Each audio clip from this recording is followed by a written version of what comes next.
All right. Welcome, everybody, to Wall Street Reporter's next Super Stock live stream, March 24th.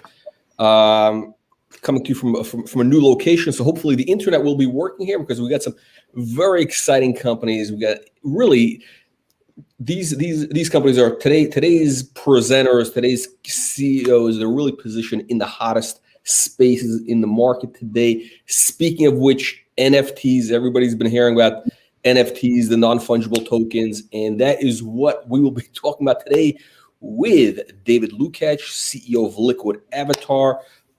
David, welcome back to the program. Thanks, Jack. Great to be here. Very excited. David, your timing is perfect. One of the things, which I kind of, one of the reasons why, we've kind of, we brought, originally was Cabin, now it's Liquid Avatar, the name change, onto kind of our platform is, essentially, you're really kind of known as a visionary in the tech area. I mean, you were early on with e-commerce, almost back in the 90s when nobody knew what e-commerce was, especially in Canada. And then you're doing digital identity, blockchain over the last couple of years, really early going. And what's interesting, actually, right now everybody's talking about NFTs. This is like the hottest buzzword, but you've been involved with NFTs for quite a while now, and this has been part of Liquid Avatar, formerly known as Cabin. Right. No, Jack. Liquid Avatar started. So in other words, this is not a Johnny come lately. You're not just jumping on the bandwagon. No. We've been on this bandwagon for a while. We looked at NFTs and originally Liquid Avatar. The avatar itself started as an NFT. That was the journey that we were going to take. And we made some shifts along the way, but we stayed very close to what was going on in blockchain. And several of the people in our organization were what you would call a professional collector. I'm a comic book and pop culture collector. And I could see. Yeah, everybody gets to see my goodies. They see some of my goodies, but they don't get to see it all. No. But so we've stayed very close to this, and I've done a lot of work in entertainment and sports and in a lot of different realms. So NFTs made perfect sense to us, and we were just working to match our timing to the market's timing. And I think we found it. I think we really found it. Timing is everything. Sometimes you're too early. So now you're like in it right as the market is become mainstream. You had this guy sell this piece of artwork with this Beeple thing, 67. This has been like the big 69.4 million. Yeah, it's crazy. But that's just, that represents kind of one of the outliers. There's a lot of stuff like going on. Like there's some crazy numbers, just like things that nobody even pays attention to, which in the high six-figure range. Which okay. So before we get into that, just again for anybody new, just give a quick snapshot of Liquid Avatar, and then specifically today, I really just want to focus on what you're doing kind of in this NFT space. We'll talk about today's announcement, the John Lennon deal and all that. So just a snapshot of, Liquid Avatar then. So Liquid Avatar empowers users to manage, control, and benefit from their digital identity. So digital identity is effectively carrying a wallet and key ring like you would in the real world, but online being able to prove who you are and the ability to share what you want, when you want, and with whom you want across all sectors, whether it's financial services, government services, health services, education. You are going to need to be able to prove that I am who I say I am. And that is addressable to 100% of the online market, 5.8 billion people plus around the world. So we're set to create a massive utility. That's our goal. And Liquid Avatar below the waterline, if you think of an iceberg, below the waterline is all our technology. Above the waterline is our fun and engaging avatars. So an avatar is like an NFT.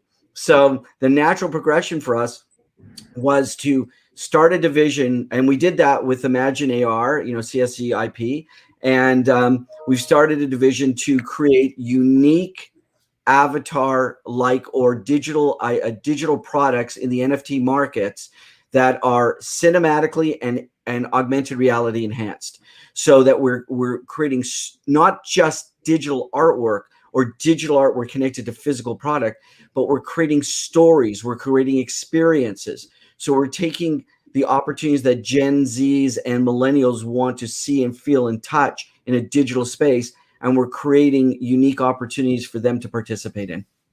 Okay, and one of the things, I mean, again, this your involvement in the NFT space, or actually the fact that it's becoming publicly, known that you're involved in NFTs. I mean, you're doing it for a while, but this has really, brought a lot of attention to the stock. Obviously the stock has been pretty strong lately, especially in a market that's really, it's been crushing a lot of the micro cap stocks. Some of the bigger tech stocks. So, you've been holding up, very well, actually trending up. So I think that gives, a lot of support to, that this NFT thing is for real.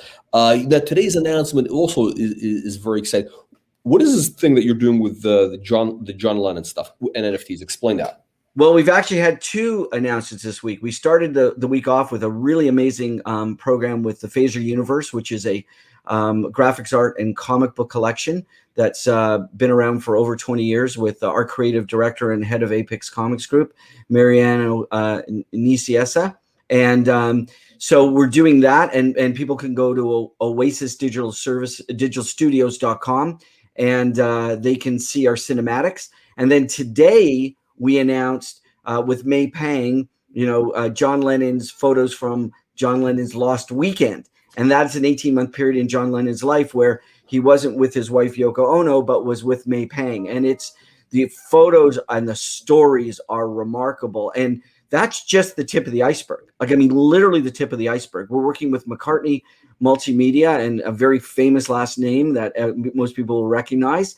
And some other very big players in the sports and entertainment space to create these unique collectibles. But we are going to be offering consumers, collectors, the ability to get these John Lennon Lost Weekend photos with May Pang's story connected to it in her own words. So experiential NFTs that also have an AR component to them, and they'll be dropping in late April. So these are just two of our drops. Okay. But there's so much. Let's get to the good part. How do you make money with this? Oh, it's pretty easy. We want to make sure that people can consume what we're doing. So when someone buys an NFT, our business model, we act as an agency. Our business model is we make approximately 30% of the net sale of an NFT.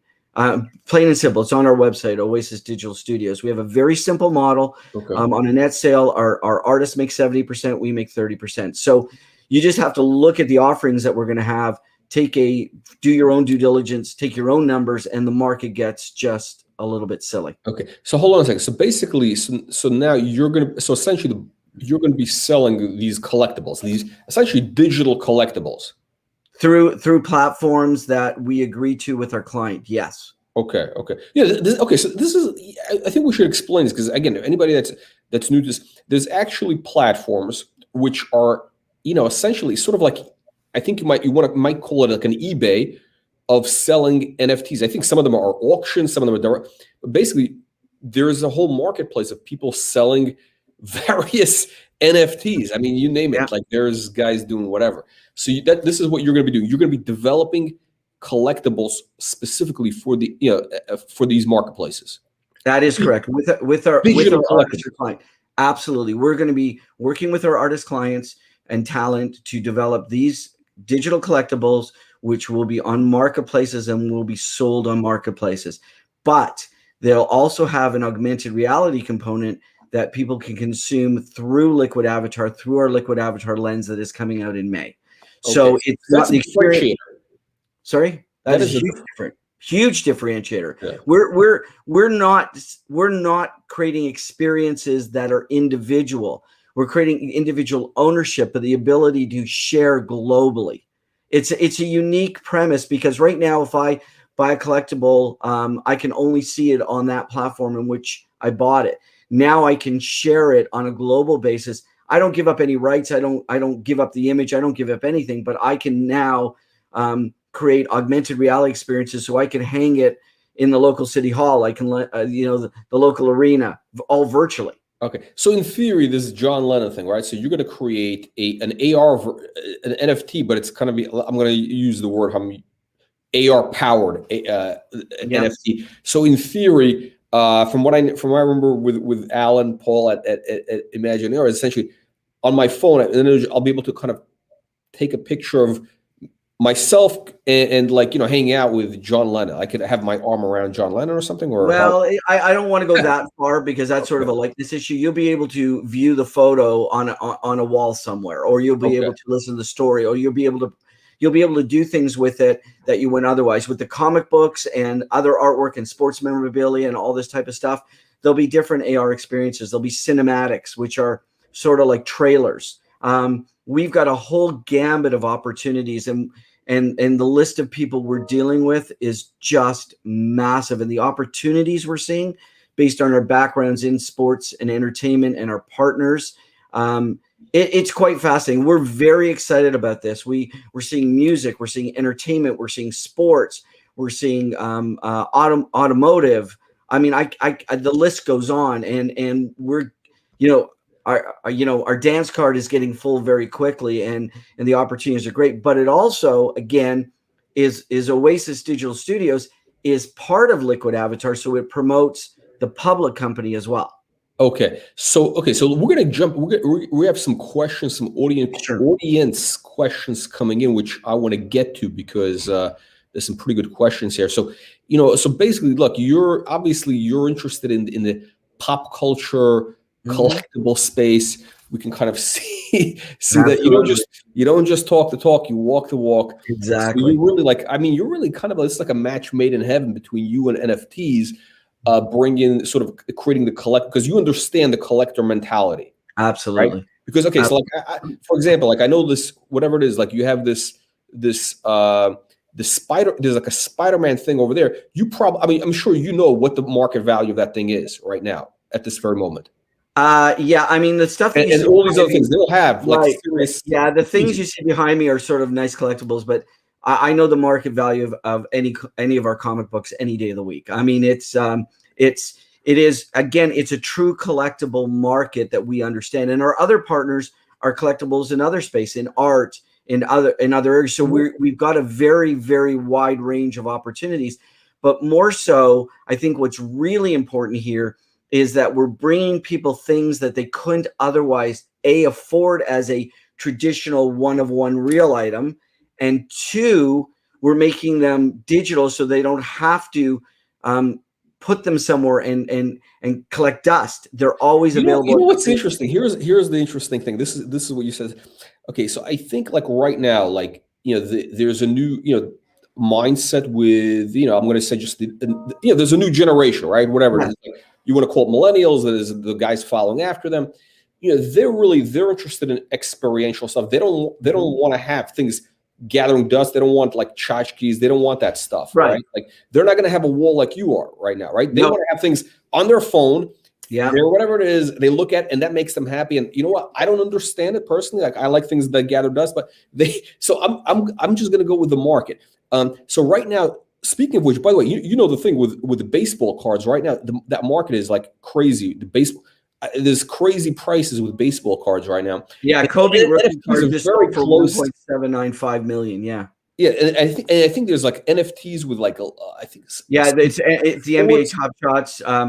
Topps is bringing something out. There's a lot of digital opportunities coming up.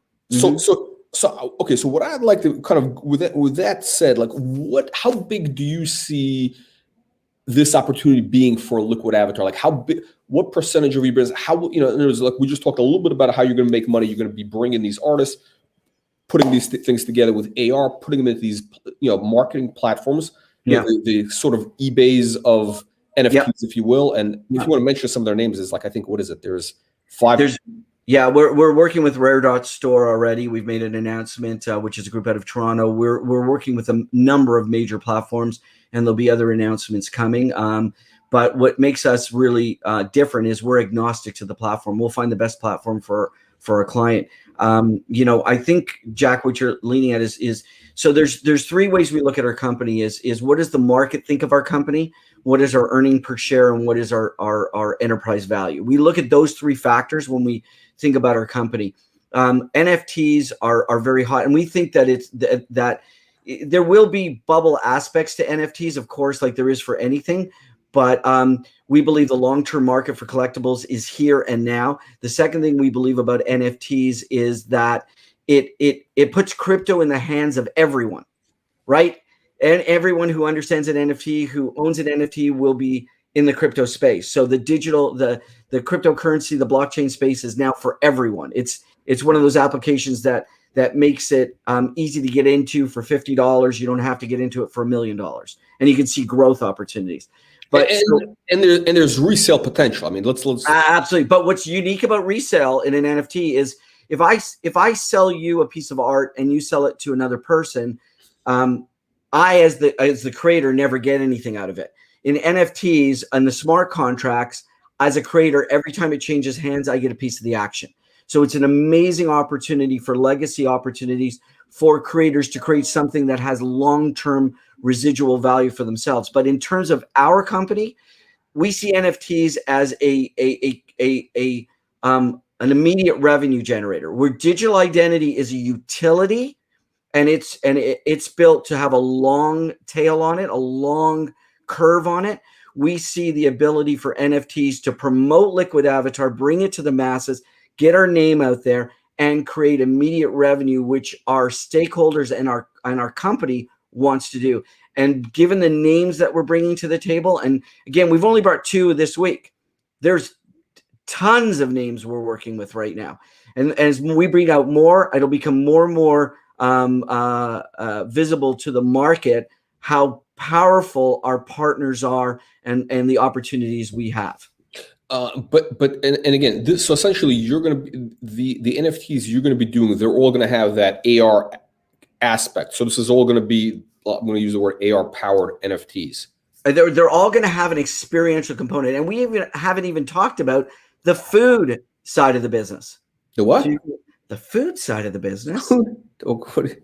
All right, you got to wait for that. But think about, who are the rock stars of today's television network? Oh, right. These chefs, the celebrity chefs.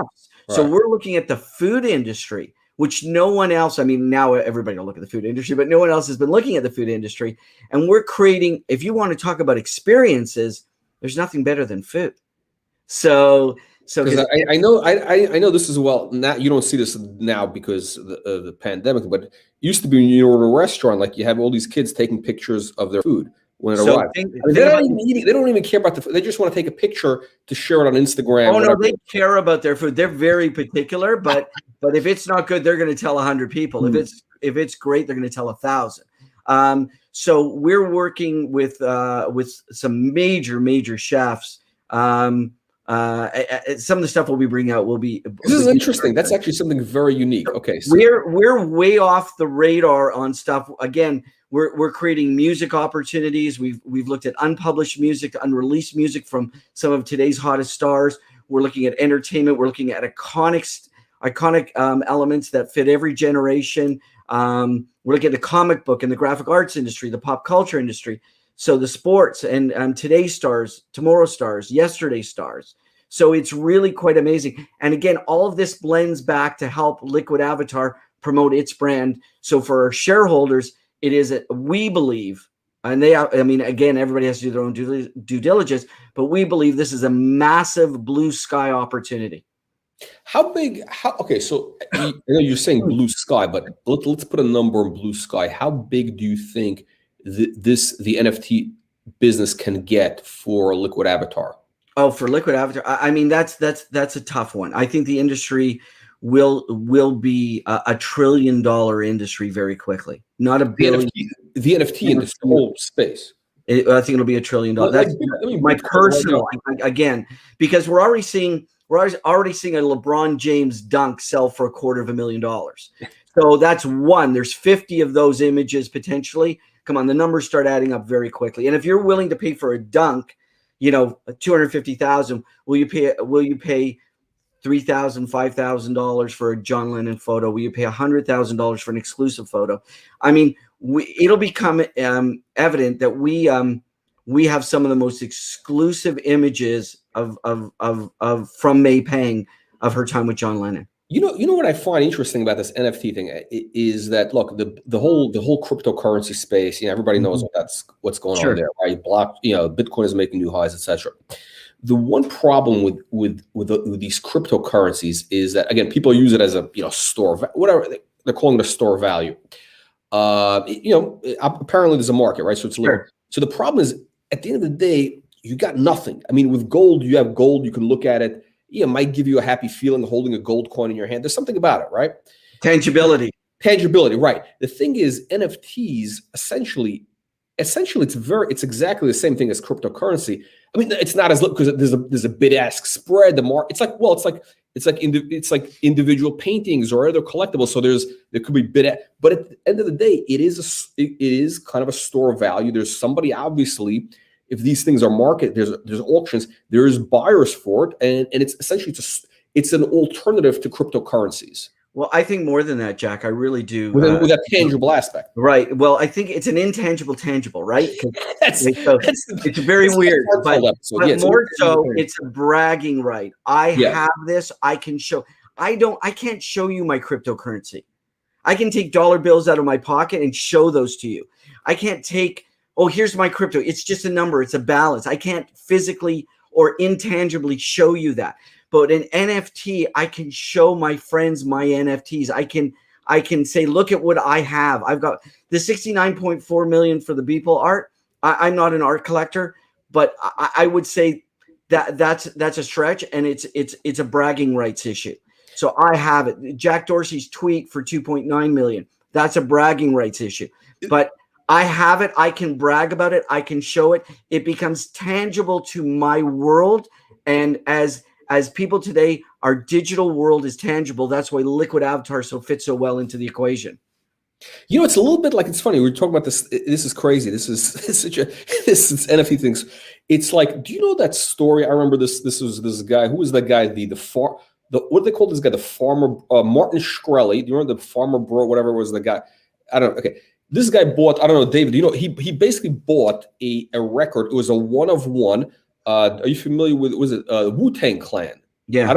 I don't know the music, but he bought this record for, I think, like $1 million. It's a one of one, and he can't, he doesn't have any commercial rights to it. So he can't sell it. The only enjoyment he can get is looking at the record and playing. He's never going to play it. It'll lose its value. Oh, maybe that's no. He did play it. He did. That's that's all different. But right. It's very similar. It's a very similar thing. It's something that you can. It is a store of value because but the record is tangible. It's not portable. Right. The NFT is portable. I can show it to people. I can sit with a crowd and say, "Look at my NFTs. Look at my collection. Let me see your collection." Right. I won't carry my baseball cards in a bag and carry them around with me. But again, what's brilliant about NFTs is, one, they connect digital currency to collectability and experiential opportunities. Two, they are portable. All the NFTs are portable. So I can own 50 pieces of artwork and I don't have to carry them in my backpack.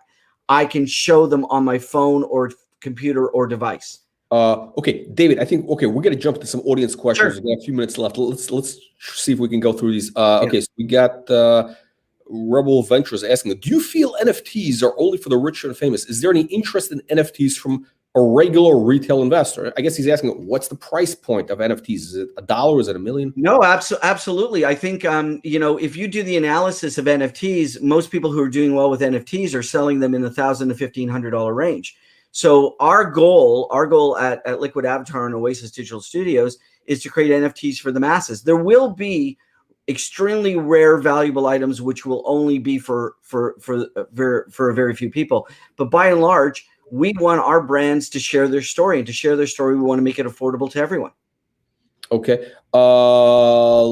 Actually, we got a question from Marcel. This goes back to the Liquid Avatar, kind of the core business, not the NFT, but it's very interesting. But it's very interesting. He's asking, many organizations are saying that people will have to prove they got vaccinated COVID for things like travel. Is your digital ID able to save, protect, share that confirmation as required? So we've already kind of telegraphed a little bit about what we're doing, but in our phase 2 of the Liquid Avatar app is coming out in the next few days, as we said we would, and then phase 3 brings out our digital wallet with digital credentials.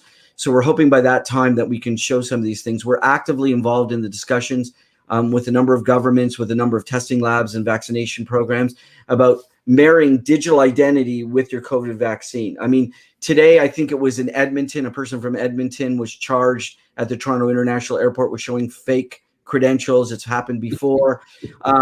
So our system of digital identity in conjunction with credentials, we can't say, unequivocally, but protects people in a place because everybody knows that everybody is who they say they are and they've got the vaccination credential.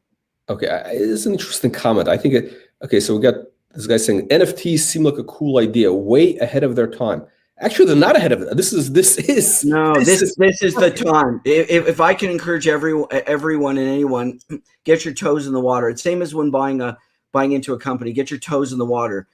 Get going, because there have been so many people who, I mean, why are things valuable? Because we threw them away. Well, now it's going to be collectible. It's not going to be thrown away. So get in there when the items are limited and they're affordable. Okay.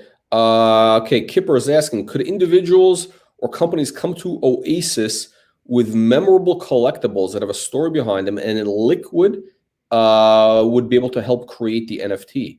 Absolutely. I mean, go to oasisdigitalstudios.com, click on the connect button or contact us button. Tell us what you've got. We'd be happy to chat with you. We're again fielding literally dozens of calls a day on this. This is really important. We think people who have memorable collections, need to see if they can create value out of them. Okay. Kipper's asking, this is a very interesting point you talked about. Is there more than just a 30% agency fee, ongoing royalty, as there is a trader of it? In other words, he's asking, okay, when somebody resells that, we get 30% of the artist cut on a residual basis. So we're creating annuities. Oh, you're going to get 30% of the artist every time. Yes, sir. So this NFT, let's say the John Lennon thing gets resold 8 times. The 8th time around, this could be 2 years from now. You're getting 30% of that. No. The artist share. Of the artist share. So normally what happens is in a secondary transaction, the artist group receives about 10%. So we'll receive 30% or 3%. But you can imagine if things change hands quickly and often, those numbers add up pretty quickly. So it creates annuities for us. Okay. No, that's actually a very interesting kind of tail effect where you can have major money. I mean, if you're dealing with, let's just say you have a business development team, they sign up, I don't know, let's say you sign up 1,000 different content creator, or whatever it is, which is not a lot. 1,000 is nothing. I mean, let's say you sign up 1,000 of these people. I mean, just behind the shelves behind you, there's probably 100 different, content IP people, right? So you sign up 1,000 of these people. Look, realistically, 100 of them will actually be liquid. The rest, I don't know, who knows what happens. But those 100 will trade a lot. So 3 years from now, you could be getting a continuing annuity revenue stream. Every time those things are resold, you're going to be getting. Absolutely. And let's say an NFT sells for $100, which is like a mid-range thing. $100, you're going to be, and the artist gets $10. You're going to be getting $3 basically. Yeah, I mean, Jack, our whole business model is based on utility.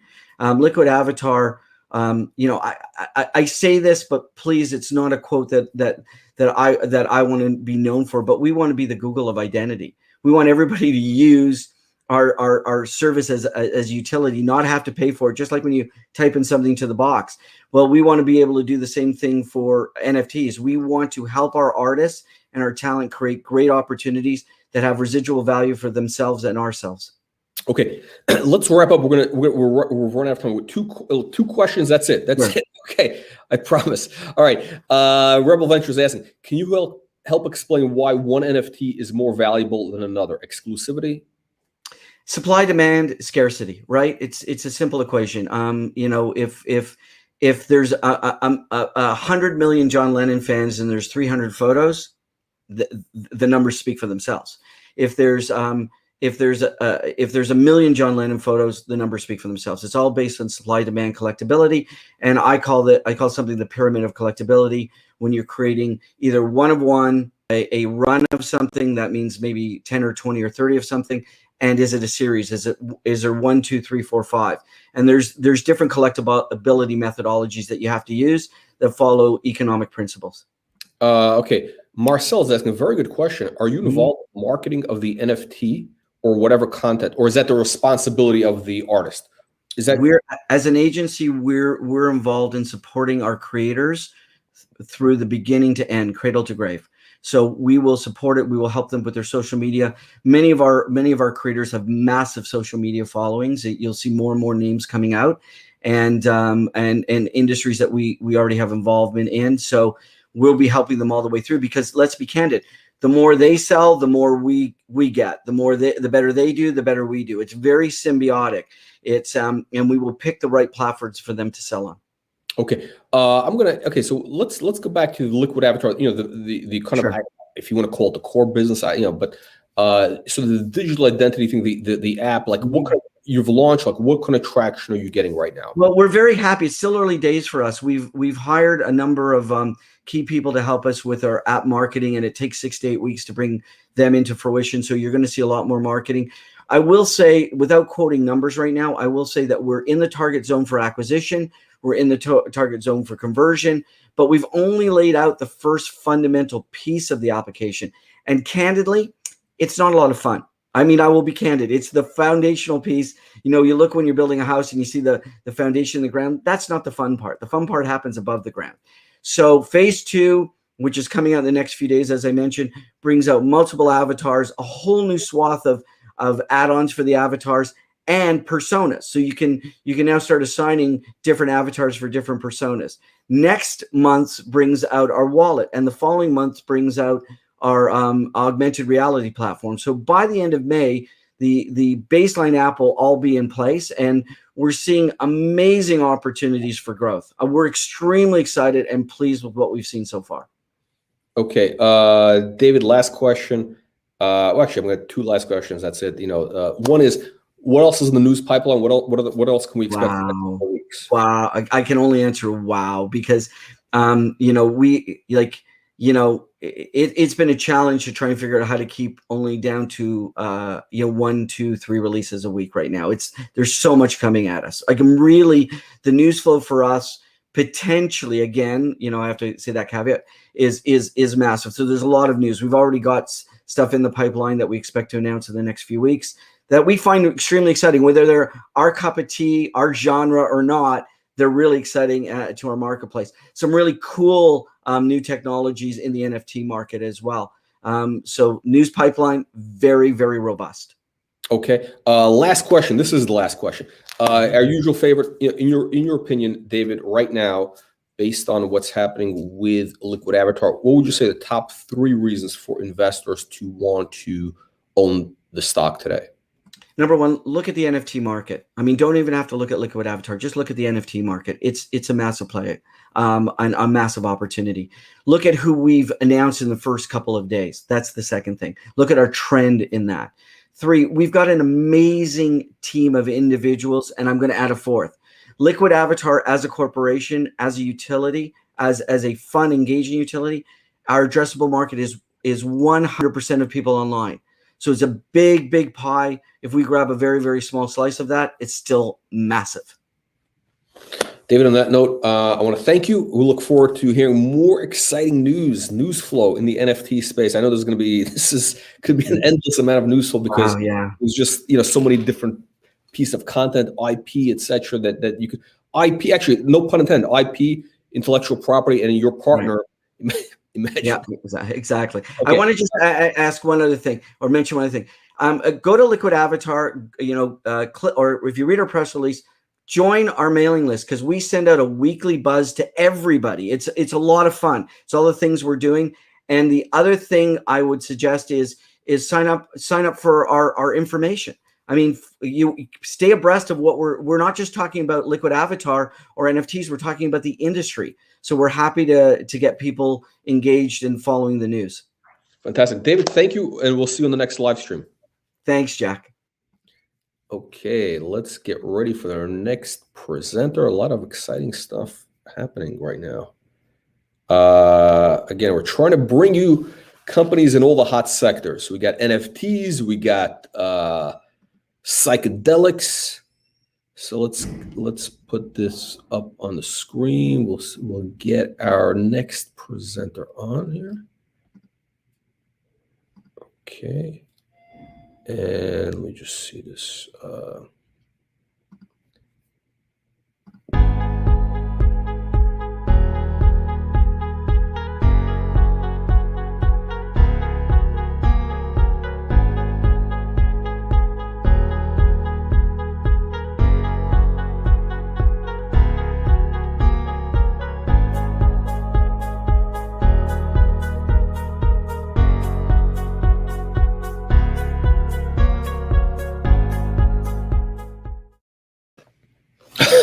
We're back.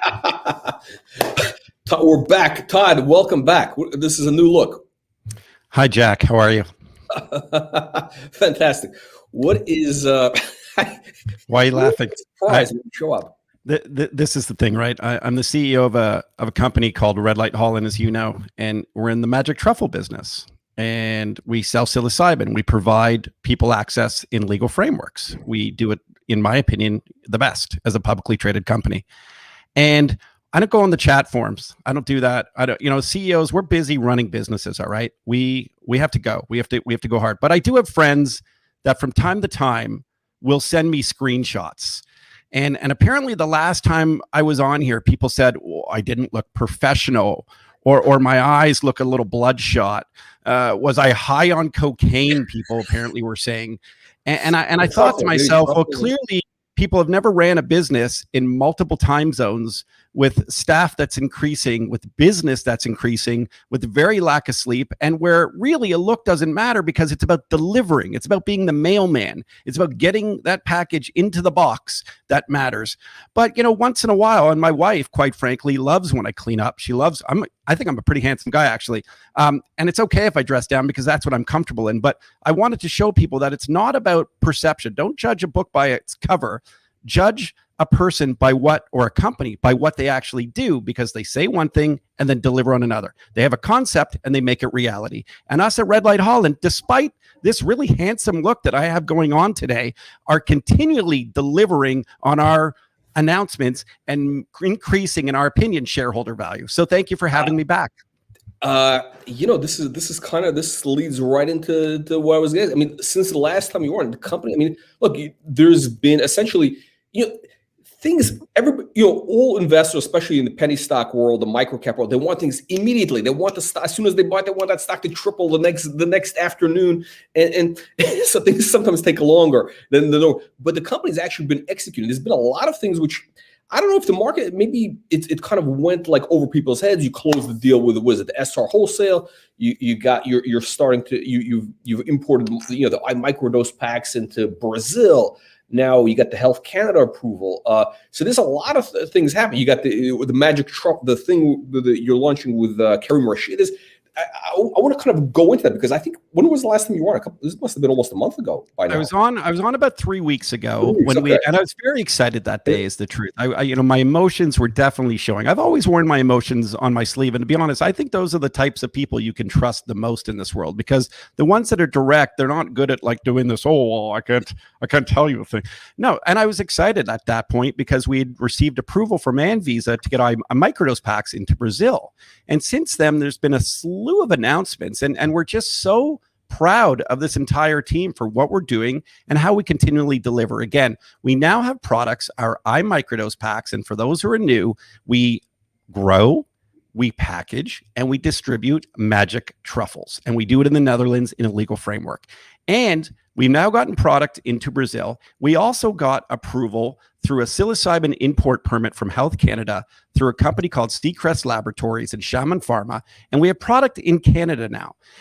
We're just showing that there is an opportunity through international borders here legally to do things the right way, to hopefully show the market that Red Light Holland is a very serious player of looking at ways of how do we expand the markets. So if you were to put little pins in a map, if that's what you were to do, you would go, my goodness, well, Red Light Holland wasn't, just in the Netherlands now. They're in Brazil.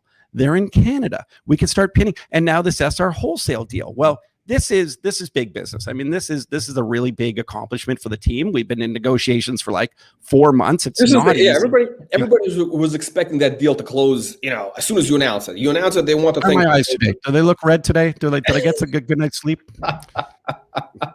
Everybody wants things to happen like immediately, right? So SR Wholesale, I think by now people have forgotten, like the St. Vincent's, you're getting this licenses, and this is taking forever, right? Everything is taking forever, which is the way things are. This is the way the normal pace of things in the markets. So SR Wholesale, what is that deal all about? Yeah, it's a very big deal. The founder of the company, an individual named Shai Ramshahai, is just a really young, great entrepreneur who over the last 4 or 5 years has grown a massive distribution company beyond just psychedelics and magic truffles. He has things such as, CBD products and cannabis seeds. And it's like a really big business. Almost 3 million in revs, almost $1 million in gross profit.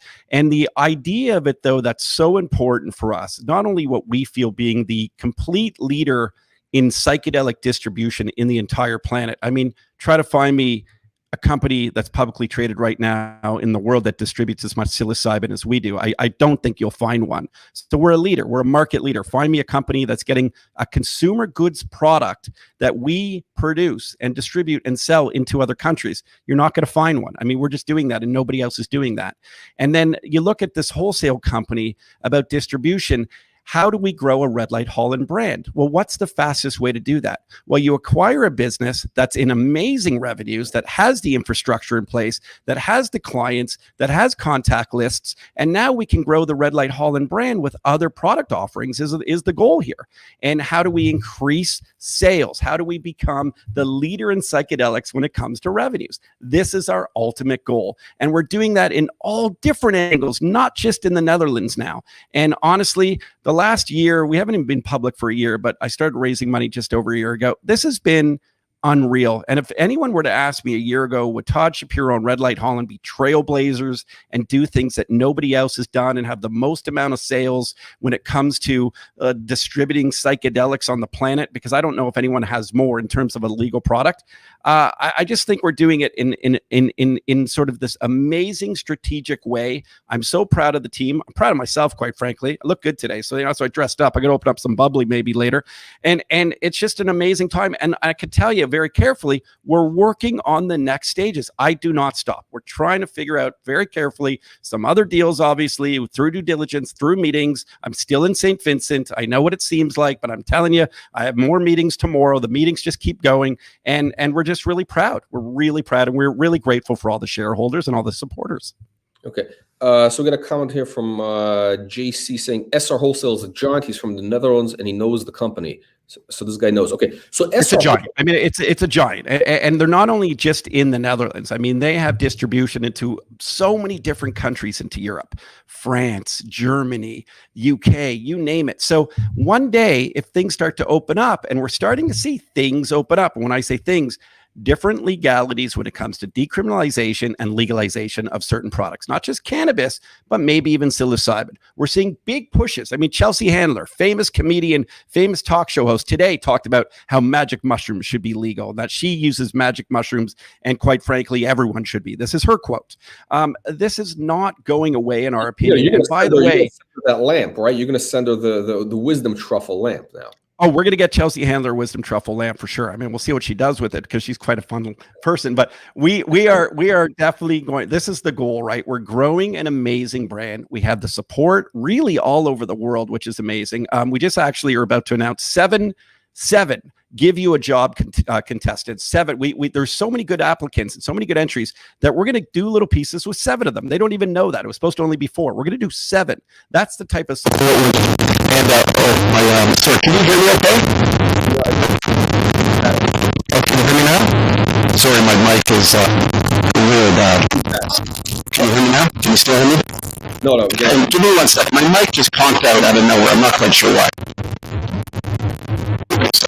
And why are we? Okay. Can you hear me now? Yeah, it's low, but it's good. Okay. Sorry about that. My mic conked out. That was very weird. Okay, this is better. I like you without the mic, actually. I know you got the good. Yeah, I like the mic. So anyway, it conked out. It just started doing crazy stuff in my ears. So what's interesting. So SR, they're doing. I mean, this is a company that's actually generating revenue. They got cash flow. Give us the numbers. What kind of numbers are these guys generating? Yeah, like I said, they're close to $3 million in revenues. They dealing with 1,400 stores that they distribute product from 400 different companies in, with many different brands. I think the greatest thing for us and the most exciting thing again is about growing the Red Light Holland brand. We are growing right now 1 million grams of truffles. So how do you want to do your very best to make sure you distribute 1 million grams of truffles? Well, you buy a wholesale company, and you have that wholesale company who has the connections with all the stores across the Netherlands to be able to try to get product into. So could Red Light Holland now carefully come up with other products, not just their iMicrodose product? Again, our iMicrodose product is a Galindoy truffle. We're growing Tempenensis and Mexicana. So that right there lends you to think that there's opportunity to make other products. I'll be careful how I say this, but obviously I think it's okay it's not material information for a company to say that they're working in terms of other product growth here. And now we have the distribution company to hopefully get it into these stores. We want to make iMicrodose and Red Light Holland the biggest brand in psilocybin in the entire planet. And we want to do it in the areas where we can. And of course, we want to do it outside of the areas where we can by always creating that iMicrodose lifestyle through things like the Wisdom Truffle, through the merchandise that's selling. And by the way, the new logo and the new merchandise is coming very soon. And this is just an amazing growth opportunity. It's in a growth industry. And we quite frankly think we're the leaders in it. And I think most importantly, Jack, we're seeing a lot of arguments go back and forth right now in FinTwit and really all over the place. There's companies right now that are really focusing on their patents and patents of psilocybin. And we don't want to limit the access. We feel like other companies are trying to limit access and take control. And quite frankly, you can never take control of the natural occurring product. That just can't be done. At least my lawyers tell me that. So what we're going to do is brand it the best, wait for these legalization and decriminalization movements happen, and make sure, like we're doing, getting product in Brazil, getting product into Canada, just through the labs right now, through patient access, but doing it in ways that we can cross international borders and watch this growth industry grow. And in the meantime, we'll kick ass doing it in the areas we can.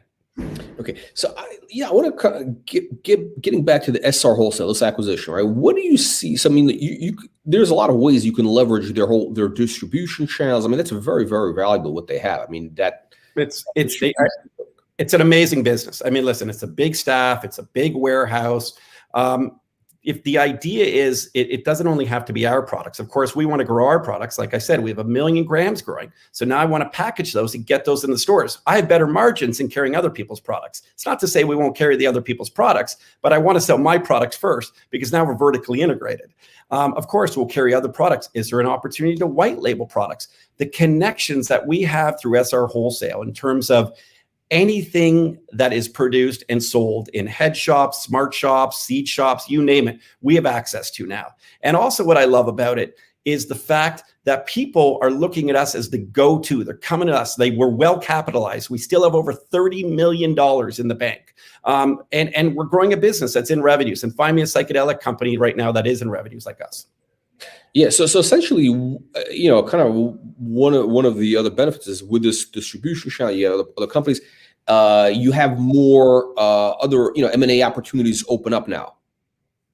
There's lots of M&A opportunities that are opening up. Every day I feel like I'm on Shark Tank and getting pitched opportunities for us to acquire them. Because what happens when one company has cash and another doesn't? They want your cash. They want you to help grow them their business.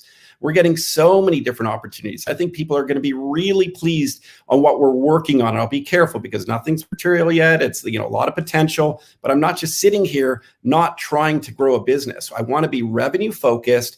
I want to start the biggest brand, which we've already done across the world in psilocybin. We want to continually grow it with the influencers we have, with the support we have, with the Red Light Army, who I love so much. And I feel like I should take off this tie for because they're not used to seeing me like this. They want to see me a little more casual. They want to see me have some fun with them. And they want to see me provide access now, while other companies and their big science projects that are going to cost them hundreds of millions, if not billions of dollars to try and limit access, we're going to just keep providing access. And we're going to do it now because we can't make medical claims. What we can tell you, there's a mental health crisis going on and people want their access. And I want to read what they say. I microdose because. Why do you microdose? Why do you use psilocybin? Is it helping you? Is it helping your 22-year-old son who's in college, who's struggling right now because COVID has really effed things up for people? We want to learn from the people. We're the people's company. We'll continue to be the people's company. And now we're in big revenues and we're going to show this continued growth. And I'm so proud of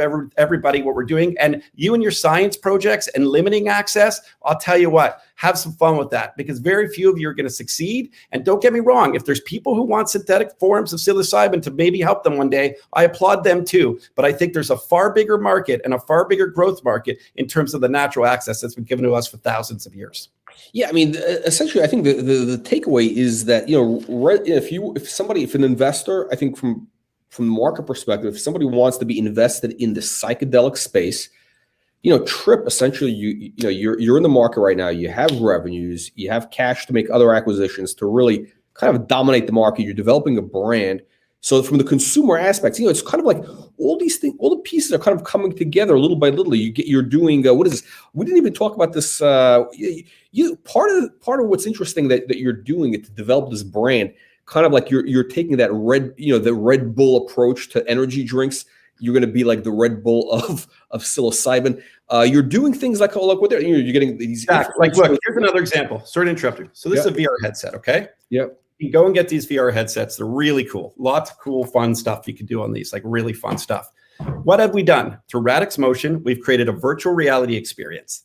That virtual reality experience is now available on the Steam store. It's $4.99. It's just another revenue stream. $4.99. This is the thing with Russell Peters, right? Yeah, Russell Peters narrated this. Radix Motion developed it. It is an incredible experience learning about psilocybin, learning about truffles, learning about responsible use, doing this body movement data. It's sort of like a game, but it's an educational experience. We've had top write-ups from VR experts across the world who've been putting them on in VR magazines. You hear of this whole NFT craze. The VR world's taken off too.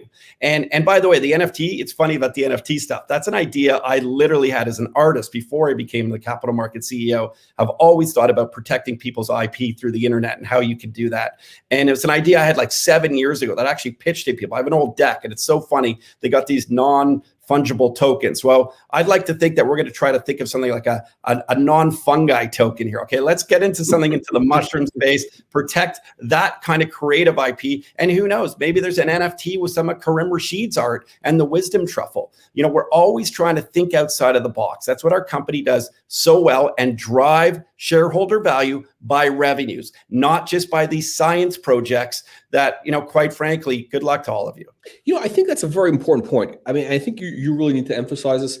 Again, in the psychedelic space, TRIP, Red Light Holland is really focused on generating revenues. I mean, would you agree? I mean, is this the main focus? I mean, So we have a membership program. We have telecounseling now. So if you're microdosing, you can join a membership program. And then you can actually reach out. It's a fee, but you can reach out to a telecounselor, a certified therapist in the Netherlands in these legal frameworks. Because at the end of the day, we're creating a company that is sustainable, that is fair, that is, trying to create really good value, but also growing a business without just being sort of this capitalistic, greedy pig. We want to give back to those who support us. A community that will support Red Light Holland at times, believe it or not, especially in the psychedelic sector. Of course, everybody wants a return on their investment, but we're getting the type of investors, and I'm seeing the personal notes coming in going, I don't even really care if I make money right now. I'm supporting a movement. And the way you're doing it by giving back, by promoting a message, which a lot of people, quite frankly, don't have the balls to do because they're scared, because it's psilocybin. We've created this movement, and we have supporters that want, of course, they're going to want a return on it, but they know that it's a growth industry. And where will we be 5 years from now? Of course, that's the big question. It's still speculative, but we are so confident in delivering now. alternative revenue streams. The Wisdom Truffle will be available by the end of the year. And there'll be good margins in that. This membership program, selling iMicrodose packs now online in smart shops. The idea that you could go buy a Steam development for $5. You know, you sell 100,000 of those, and there's a big community of support for the virtual reality world. I'm not saying we've sold that many yet, but if people catch on, it goes viral. There's alternative revenue streams. And now this distribution company with major revenues behind it and thousands of products and thousands of stores to deliver to, this is really big. We're a leader in psychedelics distribution, we're a leader in production, and we're a leader in thinking outside of the box. And quite frankly, I think nobody is doing it quite like us. Okay, let's go to some audience questions. Originally, Giuseppe is asking, with SR Wholesale Acquisition, does TRUFF own the Mr. Maca brand? We do. It's a great question. So we do own the Mr. Maca brand. That was part of the acquisition. That's why negotiations take a while. You know, they have something they want to work with that is already in different smart shops within the Netherlands. So yeah, we got the Mr. Maca brand. We are going to work with it a little bit. What is Mr. Maca? Mr. Maca is a brand that sells magic truffles. They sell CBD products. They sell, quite frankly, even kratom. Everyone says it differently. There's lots of different products now that, you know, maybe we can figure out how to develop into the Red Light brand or powered by Red Light. I'm growing this Red Light brand. Okay, that's the deal. Like, my mission is to make this massive. I won't stop doing it. Can I guarantee all the sales for it? No. Can I guarantee you that I'm going to develop it and make it in everybody's face? Yes. And we're going to do it responsibly through education, information, with a really cool community and a great vibe. That's exactly what we're planning on doing. And we love that everybody's supporting it, and continue to reach out and figure out ways on how you can support us, like getting a job, like you know, doing the social media great support that we're getting. We really love you all. And we're again, I keep using the word grateful, but that's quite candidly where we're at. Sterling's asking, when will the physical Wisdom Truffle be available? This is the Karim Rashid Wisdom Truffle piece. Yes. So we've said that would be expected by the end of this year. Now, there's a lot of hardware that's going into this. I mean, we're developing things. If you go to wisdomtruffle.com, we're basically a tech company. And why are we a tech company? Well, imagine this. Imagine you're traveling and you're away from your children, and you have a little app on your phone that you can put to the Wisdom Truffle that illuminates light, while on the other end, across the world, your wife or your husband is putting the same phone to your child's chest. And now that light is beating to your child's chest because you want to feel connected, because this whole entire mission of ours is about connecting. And if we can't sell you magic truffles, which we feel, and anecdotally I can tell you, does connect you to things, well, this is what we're going to develop in tech. And that's what we're doing, these types of tech advances. And it's amazing. So it takes some time. I mean, you got to work with factories. We have a whole tech team developing it. And if you go to wisdomtruffle.com, you can see the three different types: the little guy, the medium one, and then the much larger one, which is the baller edition. It's awesome. The baller edition. All right. We got a question again. What's happening with the lobbying? For anybody that bring us up to speed, what's going on with the lobbying story? Yeah, it's a great question. So I had meetings this week. I guess I'm allowed saying this. We're continually advancing with Wellington DuPont. Now, there's a critical path to get to the government. You don't just everything takes time. You can't just like put up your hand and go, hey, Health Minister of Canada, here we are. You've allowed people magic mushrooms because you've said that those who are end of care and terminally ill can use them. And we applaud your decision because, of course, people are suffering from anxiety, sadly, as they're about to, you know, really, really sadly, you know, at their end of life here, you've given them that access. And you've also said those with severe trauma can have that access, much like you did years and years ago with cannabis. And we all know where cannabis now is in Canada. So can we talk to you right now and give you our magic truffles, because we're growing them legally. And we've already shown you that we could get them across borders legally with an import psilocybin license that was permitted by Health Canada to us. So how can we maybe get you to say, can we provide those that you're giving access to? Well, it takes time to that critical path gets there. But I think you see the way my brain's working on how potentially could we get it there. Okay. I guess the question is, what's happening with the Mera Life Sciences? So this is like literally I'll be very honest here. It's a frustrating process. I mean, it's still a very ongoing process. There is like zero red flags, in my opinion, from what we've announced months ago. It just takes time. there's so many intricacies that you can't tell the market as they're happening. I can tell you some of the ones that happened now about SR Wholesale, why it took so long to close SR Wholesale, if anyone wants to ask me why that took a long time. So the idea is we're still feeling very confident about it. I'm still in St. Vincent. I can assure you that I'm working very hard. I think you can look at our announcements to know that. And I have even more meetings tomorrow. I think that's a good way of putting it.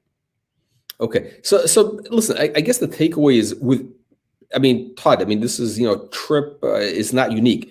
With every company, any type of things always take a lot longer than people expect, and I think that's kind of, one of the things that you have to look at it. As an investor, things are going to take. Yeah, occasionally things will happen immediately, but usually takes much longer. That's the point when everybody gives up. That's when the deal closes.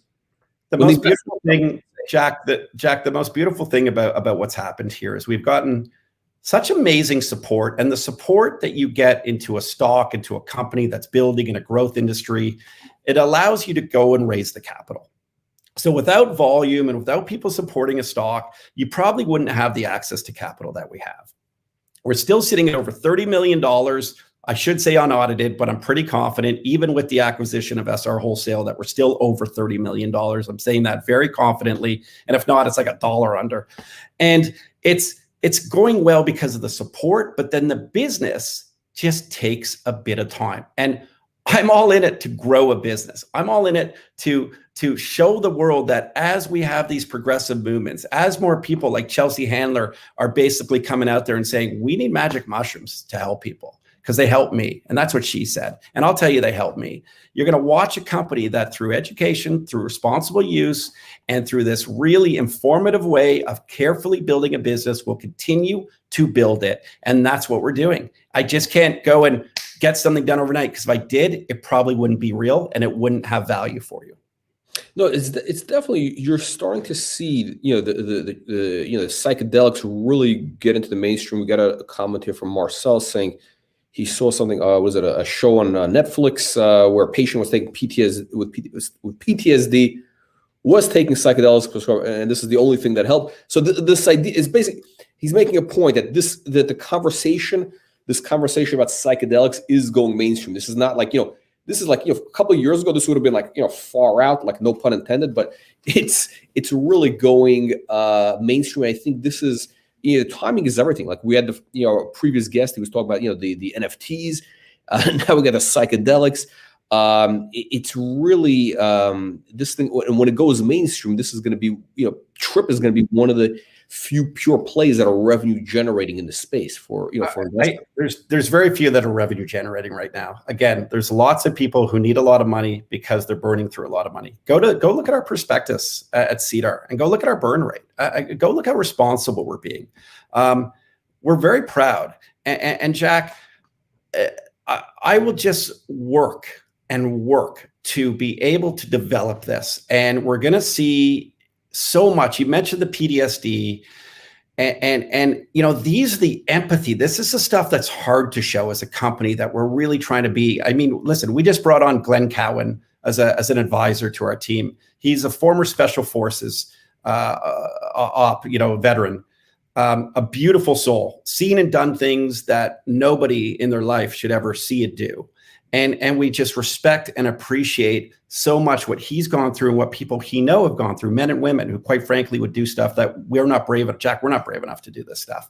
And why did he come on board? Well, listen, he's talked about anecdotally how he uses magic mushrooms. He's very connected. He's even connected to companies like the UFC. I mean, he's a big investor in another company that did a big deal with the UFC. So there's just so much great people. The management team is Bruce Linton alone. And again, I'm still talking to Bruce 3, 4, 5 hours a week. It's not like these conversations go away with Bruce. He is entirely 2 feet deep into this company and wants to be able to see it grow like his past companies. I think Canopy Growth at one point, was probably a stock like ours, at least 70, 80 cents. They all went through the same phase, the same type of growth. I mean, the same growth, the stages, where things taking longer, then finally this is, and then all of a sudden you have this explosion. But and don't get me wrong, you can never price project, and I can never say I'm going to be the next Canopy Growth and get to where they got to. You can never do that. That does not go along with our corporate governance. We're a very responsible company. But what I can tell you is you have a guy like Bruce in, who I don't think's about what's the day's trade, what's the week's trade, what's even the quarterly report. I think Bruce's mind, much like he was with Canopy, in 2013 or something, whenever they merged from Bettercan and Tweed to grow the powerhouse that they did, where is it in now? And where was it in 2019 and 2020?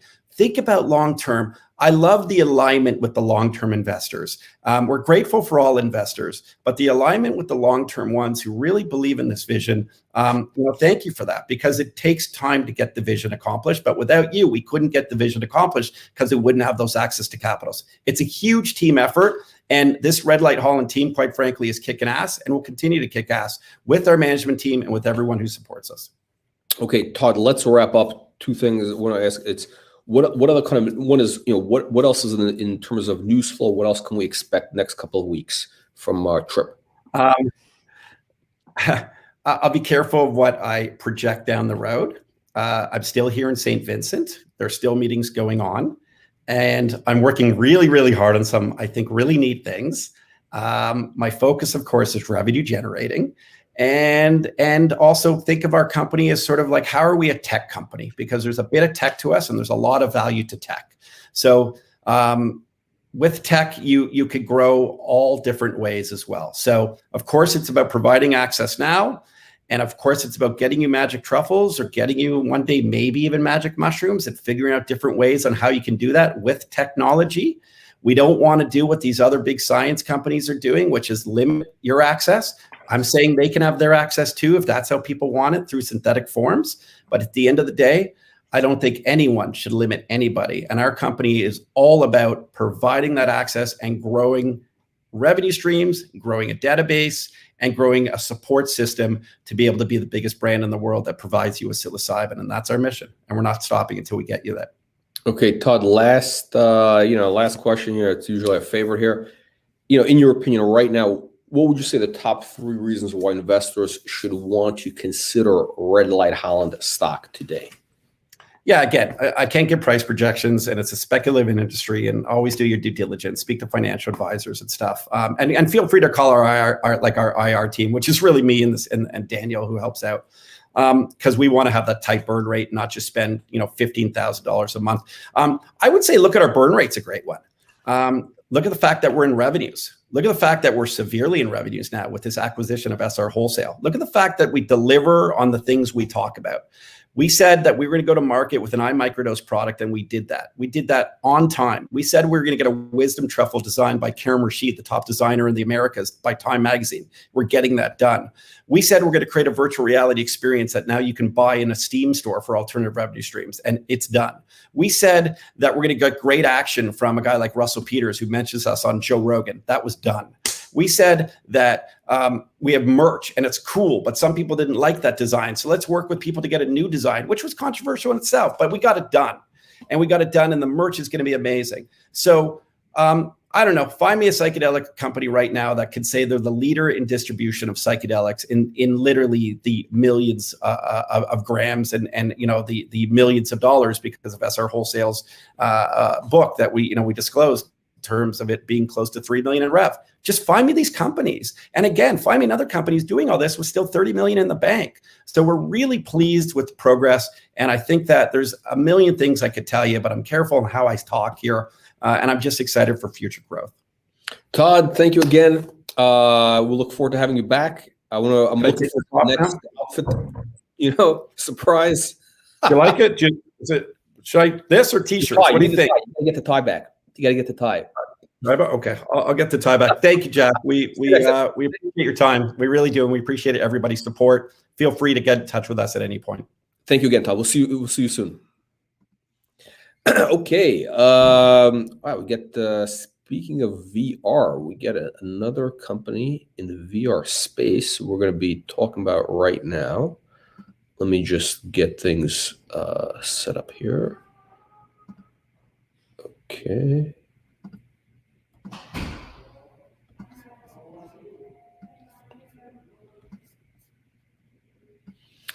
Okay. All right, everybody, let's get ready for Victory Square, our next guest. Let me just bring our guests on.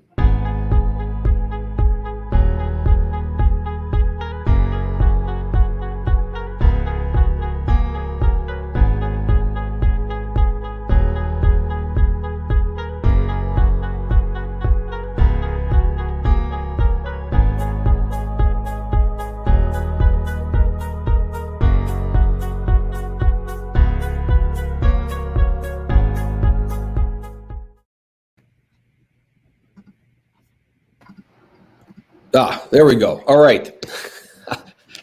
Gentlemen, welcome. Okay, we're going to see which screen looks better, this or this. Which one? Which one do you want to go with? I think this is good. Yeah, I like this. This makes me look good. Okay, perfect.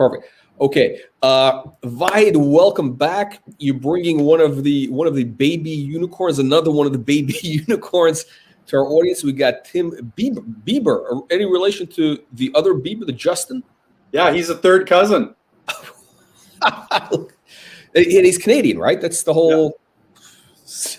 Yeah. I guess that's my claim to fame. Hey, this is amazing stuff. All right, so, all right, welcome everybody to Wall Street Reporter's next Super Stock live stream. We are back today with Victory Square Technologies. Again, for anybody that's new, just joining in, our goal is to bring you those stocks which have that 10x to 100x upside potential. Companies going after massive market opportunities. Multiple catalysts for value creation in place and at a key inflection point. Victory Square kind of hits all three of those.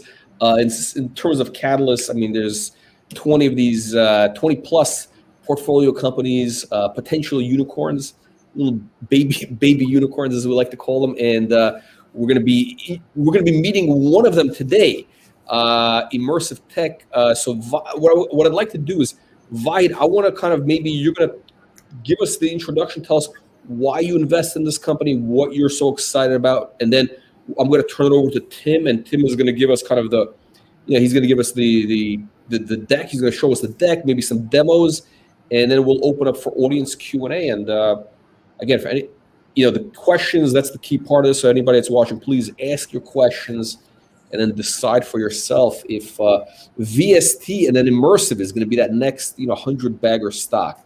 So Vahid, thanks, Jack. Appreciate having us back on your show. So Immersive is one of the companies that I feel like they're bigger than the baby unicorns. Originally, we invested in this company about 4 years ago, 3.5 years ago. Acquired 100% of the company. The main thing was the team and their offering. Started I'll let Tim to go in more details, but they started from escape rooms and 3D experiences that they were working with the larger companies. Amazing team. Both individuals who started it and running the company back then. They were the top 30 under 30. Still, they're part of the management team, and with team, they have a very strong team. They have during the last 3 years, every year they hit the revenue growth of at least 50 to 100% in last few years. Obviously, the COVID year was the year that put it a bit flat, but they've done amazing jobs.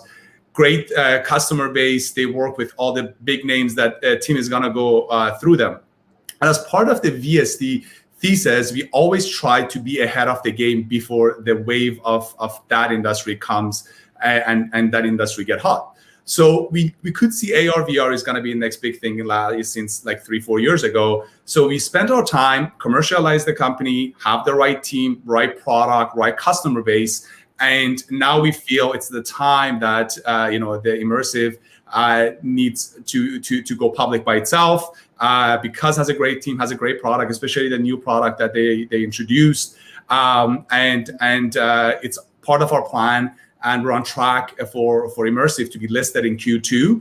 I'll let Tim to go into more details from the company's history, their offerings, and all those details. And I'll be more than happy at the end to share more details about the pre-IPO financing that we're going to do, very similar to the Game On, and any other question that any of your audience will have.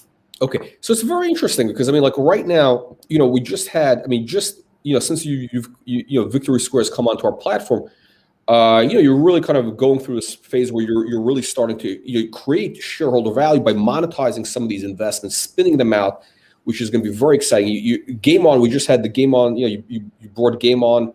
Was it last month? This is going to be going public. What, just any week now, right? When is this? When the so Game On, we have filed the prospectus to both exchange and BCSE. The audit is done. We're waiting for them to either approval or more comments. So basically, it can be any day, depending on how the process goes. If there is any specific comments we'll be more than happy to address. But as we had it in the show, we wanted to do a pre-IPO financing for $1.5 million. We were overwhelmed with the demand. And we ended up, only taking 5.8 million, and we had to unfortunately reject many of the people who came late. But everything is ready for Game On to be listed. We're just waiting for the government bodies and exchange for their approval for the prospectus. Fans Unite was May last year, and again, we try to be creative. So one part of it for our shareholders is having the company to spin out. The other part, there are so many projects and companies underneath that we may look at, very similar to the CNI. We had the VPN that nobody was looking at. Well, I was going to say, last week we had your CEO at Shafin on, and he was just talking about, just a couple of other ways, where you're starting to monetize some of the, your portfolio investments. You had the VPN deal, which is so last month was two other cases in two different ways. One was the CNI. We had this VPN project and IP that was sitting in our books, nobody paying attention to it, but we knew it's coming. We found a company, it's already public. Great team, great partnerships, great advisors. So we sold them by to stock to become the shareholders in the public traded companies. And if you look at the transaction details, one of the points that we negotiated a lot and could get it was we have a right to give up to 15% of our position to our shareholders as dividend when and if we want to. And the other case in last 30 days was Argo blockchain that we exercise our 350,000 warrants that was due to the consulting that we offered to this company. The company, that 350,000 cost us about 49,000, worth over 1.4 million or 1.3 million right now. So those are some of the other ways that we try to be creative and different. There are many assets underneath, many of the IPs that we've thought about it. So there's no only one way for us. Obviously, Game On, Immersive, Fans, and we have a few other ones that they're ready to be spin out. But we're trying to be creative with all the assets to create the best value for our shareholders. Okay, so essentially, you're going to have probably you have Game On spinning out. You had Immersive Tech is going to be a spin out coming up in the next few months. Yeah. So maybe probably a few more before the year is out. So we're probably from the spin out, we're targeting another one after Immersive, and there are other IPs and projects that are right now getting a lot of attention because again we have great projects under Draft Label, which is a tech company, and the blockchain assets that we've been working on in past 3 years. That we get some interest on those, so those might also be potentially, kind of like a very similar to CNI. But again, nothing has been written on the stone yet. We know Immersive is next, and probably we're gonna have another one after Immersive. Okay, so with that said, I think we gotta meet Tim now and learn about Immersive Tech, what this is all about. Tim's chomping at the bit. Tim's ready to go. Okay, so let me do this, Tim. What I'm going to do is we're going to share your deck, right? You're going to give like a demo. Okay, let's get that up on the screen, and then Vahid and I will disappear, and then we'll come back when it's time for audience questions. All right, let's see.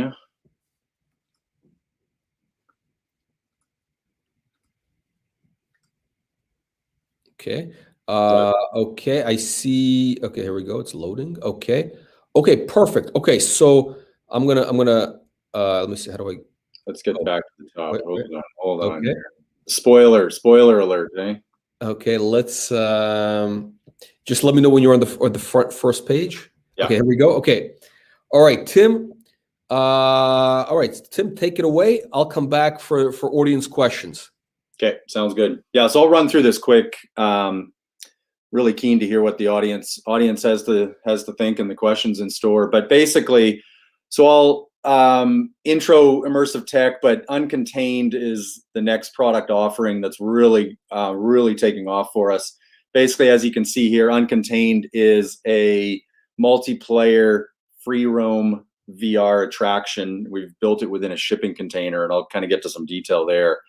So basically, I'll set the stage. The VR industry is, let's be real here. It's had a number of false starts, but MarketWatch is actually predicting now in the next 5 years it'll be $1 trillion industry. So that's massive, and I think there's a number of reasons I can go into detail on why that is, but VR is about to explode. So immersive tech, as Vahid alluded to, I mean, we've been around for 4 years now, combined revenues of approximately 5.5 million. So, I mean, we're not a startup. We know what we're doing in this attraction space.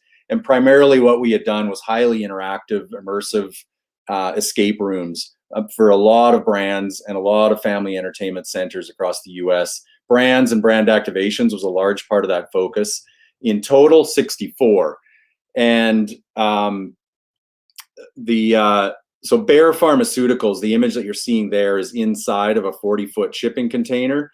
So with Bayer Pharmaceuticals, this was a really interesting one and kind of an inflection point for us that's moved us into this uncontained and shipping container realm. So what you're seeing is one of the 3 escape rooms inside of this Bayer Pharmaceutical container. Bayer Pharmaceutical came to us and said, we need to do events around the world. We figured an easy platform would be a shipping container to ship this thing around the world.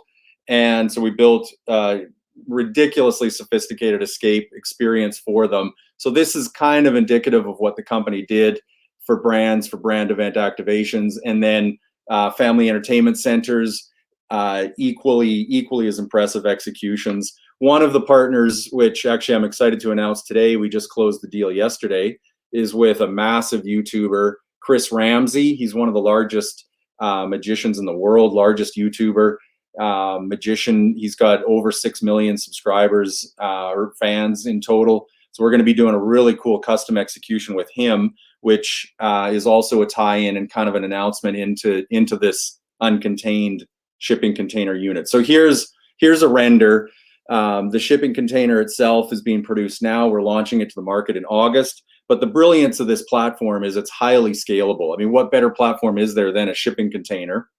We can create inside of it, a very standard and universal configuration, which, as a whole, the platform is a plug and play platform that drops a family entertainment center, attraction, fairground, mall parking lot. I mean, there's a number of use cases here, but it's just dead easy. Everything is built within the entire thing, from the furniture, the computers, the headset, all of the interactive consoles that you'll see in a bit are all in there. It's all plug and play. All you need to do is plug it into power. Setup is easy. You can see on the front, we've got an awning set up for the 6-player staging area. And then it's just always fresh. So it's a universal design inside, so that content, the first game is going to be a space game, but then, as we roll with all the different additional game content, it's just a brilliant platform to be able to put any kind of content in. The next one could be a zombie game. The next one could be, a kid Christmas related game. So let me show you really quickly. Let me know if the audio doesn't work here. Can you hear audio?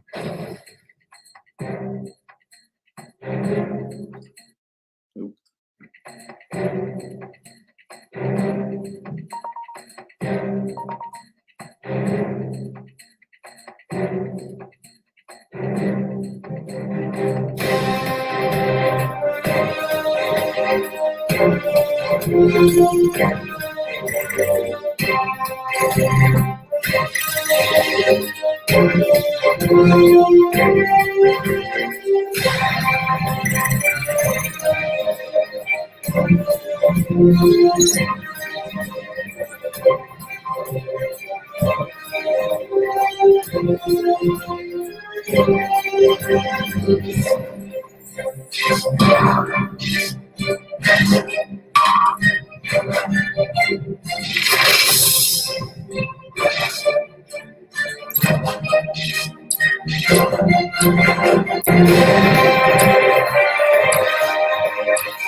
So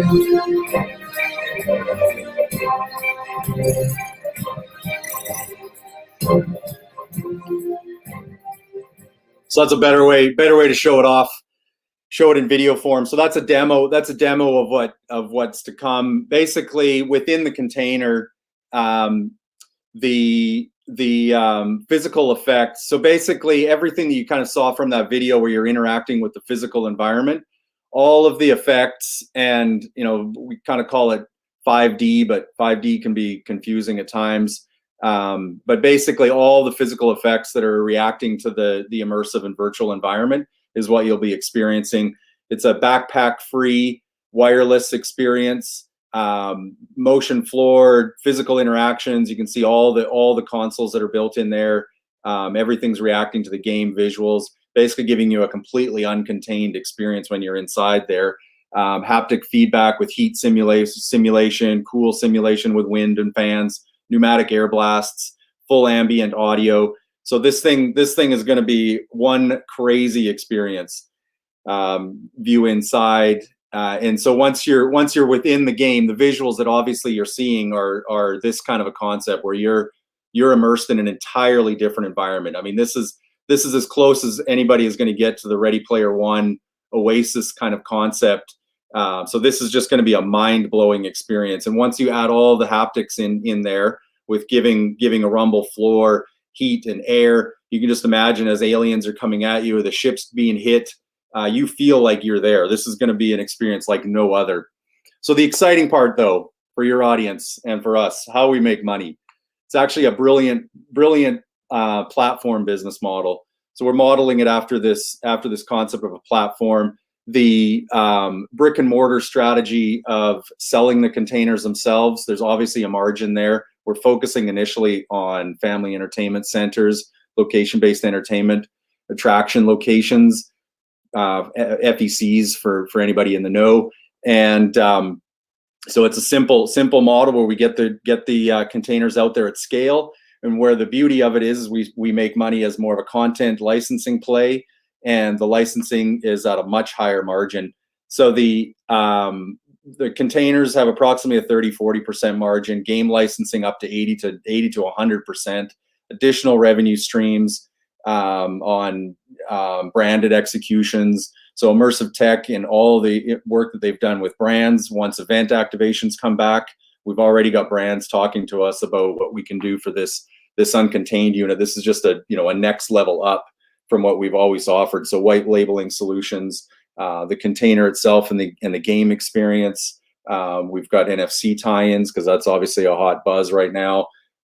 Branded merch, all kinds of interesting things where this thing can go. But basically think of it as a scaled platform model, and we keep funneling content into it, and it's a content licensing play. But where it gets extremely exciting, if we look at this in 3 phases. First phase, we execute on our goals, and I'll show you the numbers next. We get these containers out at scale. Phase 2, we open the platform. So many of you have heard of Steam for PC gaming. There just isn't that platform in the location-based VR space at this point. So that's one vision as we expand out our market beyond North America, and we expand the opportunity of opening an SDK, having third-party developers develop for the platform, and just blow out the amount of content that's there. But where it gets extremely exciting is as we move to phase 3, the point of building this entire thing is that we have now a worldwide global network of interconnected containers. We call it a Super Bowl network. And right now, what's within the gaming world, esports is obviously a massive growth sector. And so where we're envisioning this is just purely friends playing together at the same time with an interconnected network, and an esport component where tournaments and teams can be playing within all of these facilities across North America, across the world. So that's kind of the blue sky thing as this thing really scales up and becomes really exciting. It's not just one container for 6 people playing within at a local FEC. So the team, myself, I've got over 20 years in the entertainment space, primarily on a sales focus. So I'll be driving kind of more of a sales focused here, where we roll these things out at scale. VR startups. I've done a lot of stuff in the VR space. Steven Dooner, he's kind of our secret weapon. We've brought him on recently, about 3 or 4 months ago. He actually comes all the way back to sort of the birth of the Family Entertainment Center with Chuck E. Cheese, helped roll out the first 100 Chuck E. Cheeses. From there has been through Universal Studios, Disney, handled the Disney park expansion of $1.5 billion in Tokyo, to the Tokyo Disneyland, and most importantly worked as was one of the executives in rolling out locations for the Void. And if anybody knows the Void, we've been modeling a lot of our attraction after the Void. And then Adrian and Jeff were the original founders of Immersive Tech and kind of the creative and brilliant engineering geniuses behind building all of these attractions. And so we've got an unbelievable team, and we've just recently added 3 advisors, and we have more to announce shortly. But Kathy Hackle is quite literally our time's most preeminent leading futurist. She's a speaker, author. She's worked at executive levels at HTC Vive, Magic Leap, Amazon Web Services. She's literally an industry titan in the tech and specifically VR, XR industry space. Lance Preeb, he and I go way back, have done a number of startups together, actually. He was the original founder of Club Penguin and managed to sell it to Disney for $360 million after 18 months. So not a bad track record. Then we've got Kevin Williams. Kevin Williams is kind of the guru within the LBE, location-based entertainment space, was an ex-Disney Imagineer, and unbelievable connections, and has built and managed and or influenced most of the attractions that you would see out there today. So really quickly, I'll touch. I mean, there's a lot of numbers here, but we're laser focused. If you look at the first 3 years, we're laser focused on the first 3 years and 100 container units. That's a very conservative goal based on the response that we're hearing from the market now, and even frankly, some of the pre-sales that we're already about to do and we'll announce shortly. Can't say anything about them now, but year one after we release in August, we've got 4 units that we'll be producing at minimum before the end of this year, and then year 2 and 3 we'll move into the remainder of those 100. But what's kind of exciting, as I alluded to the margin. So if we look at this as a platform play, we want to have a reasonable priced container. The container itself is a cheap platform, reasonable platform to put out there. So that's one, kind of unfair advantage is that we can get these things out at scale quickly. We're not greedy on the margin. Let's call it a reasonable 30 point margin on that. Just get those things out there. The whole beauty of getting them out there is you can see the green line that's spiking into the hockey stick. We're looking at 80 to 100%, and throughout year 6 and beyond, that margin climbs substantially higher on the IP sales front. Comparables. What's interesting is that within the VR AR space, there is not really a lot of small cap public companies that are out there for retail investors to access, but 2 of them that are local to BC. There's Imagine AR and Next Tech AR. And so you can kind of see the numbers here: 100 million, 360 million market cap, still healthy companies, but really there's just not the kinds of opportunities out there for investors until now. So that is it. I raced through it pretty quick. Let me stop my sharing. Come back over. Was that too quick? Was that good? Okay, can you hear me now? Yeah, gotcha. Okay. Fantastic. All right. So Tim, get some questions for you. Interesting, you mentioned a couple of our previous clients. We had Nextech, Imagine AR, two are some of our most successful companies, up 1,300% and like 1,700%. Yeah, so they're doing phenomenal. You could be next. Yep.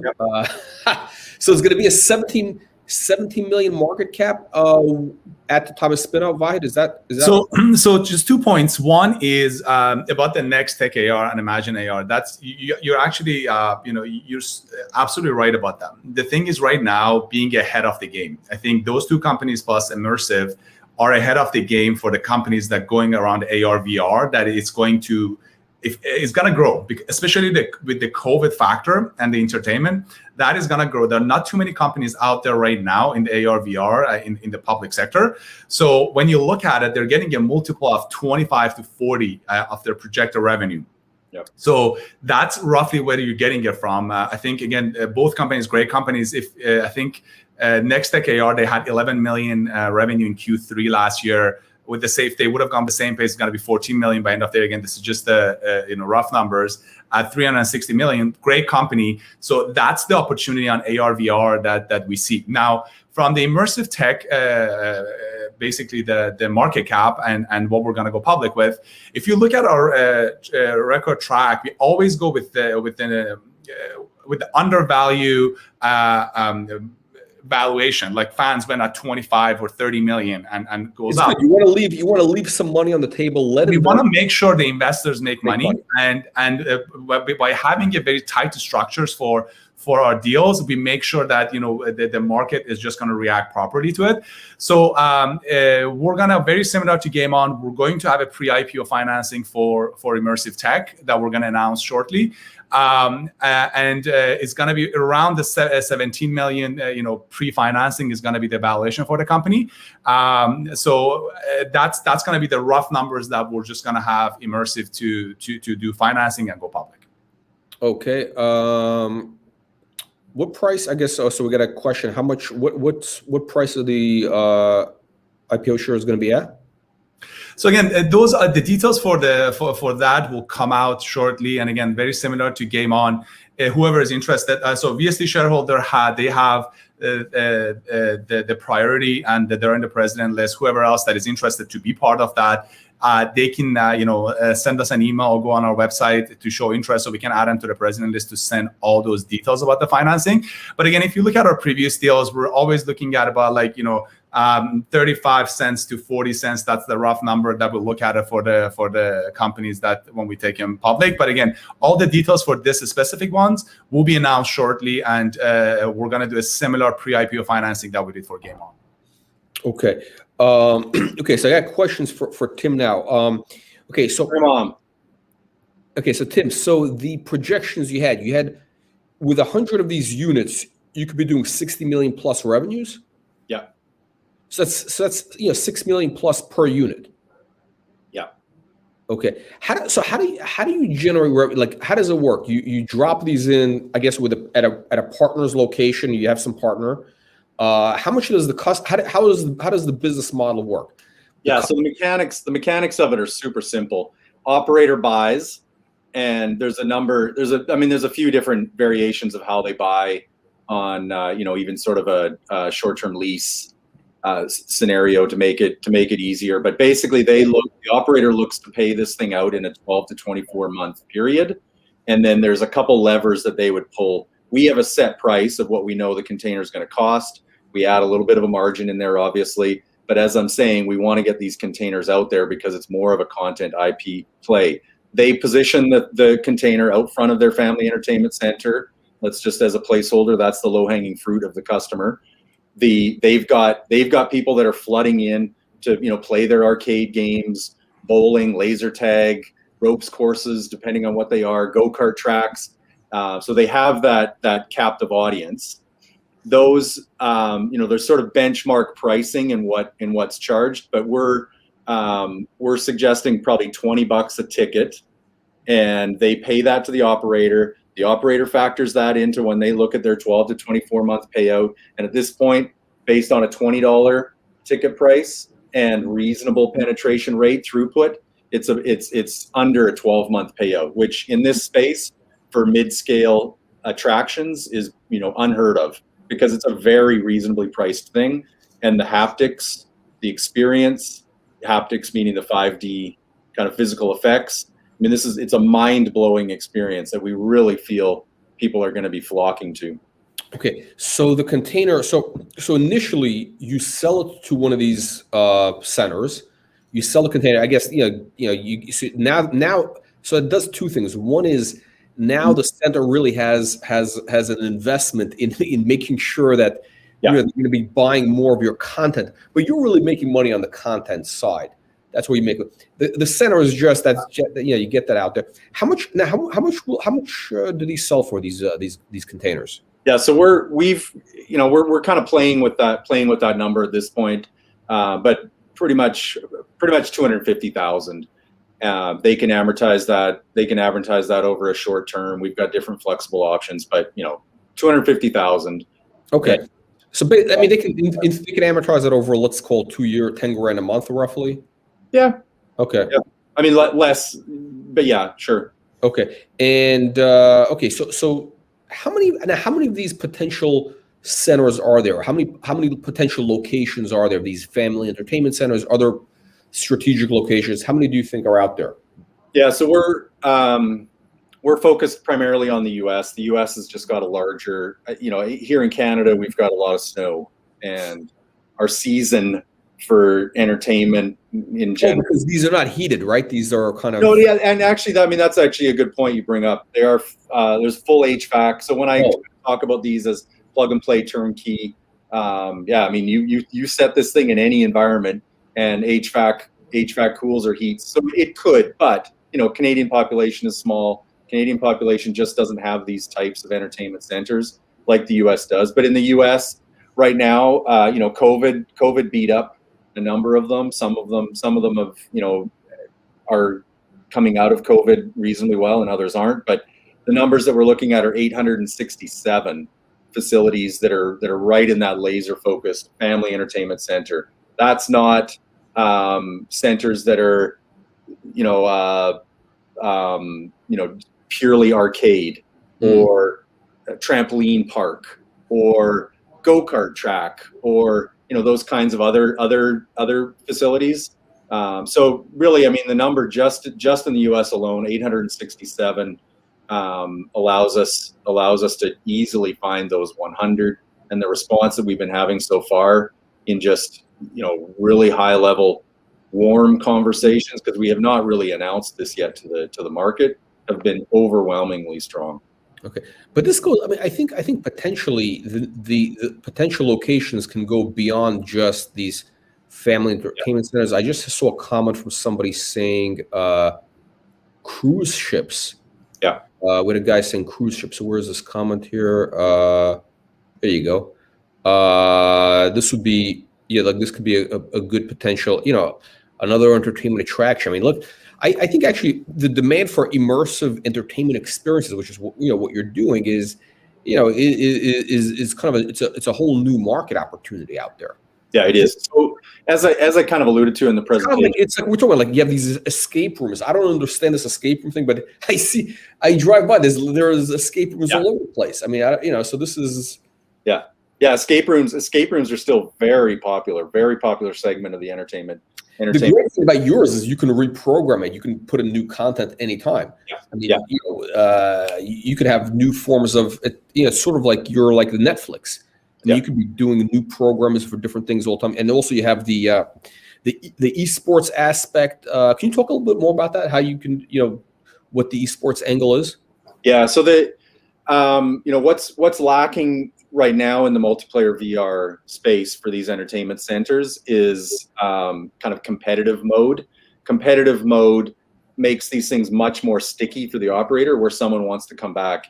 If they just do kind of an on rails experience and did it once, been there, done that, they're not coming back. If they're going to keep score, if these things are interconnected where they can compete with their buddies even on a live basis, one guy in New York, one guy in LA, they can be playing at the same time, competing. I mean, that's a much more sticky scenario. If you take it one step further, the esport world within PC gaming is obviously exploding. VR is far behind. So it's kind of that ground floor opportunity for us and for the VR industry to say, all right, how can we have a really compelling and interesting arena and put them out at scale. So this is a scale play. These can be arenas. We just need to create games, and we would look to do that through partnerships with some of the bigger PC esport games and see if they latch on to say, yeah, we'd love to build for that platform. We release an SDK. They know exactly how they can build. Each one of these is six players within it. We have hundreds, thousands of these things worldwide. All of a sudden, you've got something quite exciting to power esport tournaments. Just to add to what Tim said, these entertainment centers are the low-hanging fruits. This is not only a product, it's the concept. This concept can be used for training purposes, for HR purposes, for team bonding purposes for larger companies that they have multiple locations. This can be used for different games that they want to have, like at different events that you want to have introductions. It can be used as different kind of like when the exhibitions are back, instead of having booth and sending people to just have any sort of interaction, can be used for that. So the Uncontained is beyond just one product. We look at it as a concept that different content can goes in it, and the different companies can use it for different purposes. So these entertainment centers are the low-hanging fruit, and simply is because as Tim mentioned, because of the overwhelming response that we're getting from them, the pre-orders, the request for demos, for those type of things. But definitely, this is not it for us to just say, okay, we're just gonna be, a company that offering this product only to these group of people. As I saw one of the audience that cruise ships, casinos, amusement parks, like there are so many different areas and businesses can take advantage of the new way of interaction, because the new generation, they want to have interactive experience rather than just one-way experience that they usually have with any of the video games. So sorry, I just wanted to add that part to it as part of the business plan that Immersive team has put together. So right now they're laser focused on the low-hanging fruits to get it out of the door for all the pre-orders and everything that they're working on right now, but that's not going to be the only part that they're focusing on. Okay, so Tim, we got a question here. I guess the question is about traction. What kind of traction are you getting in the market right now?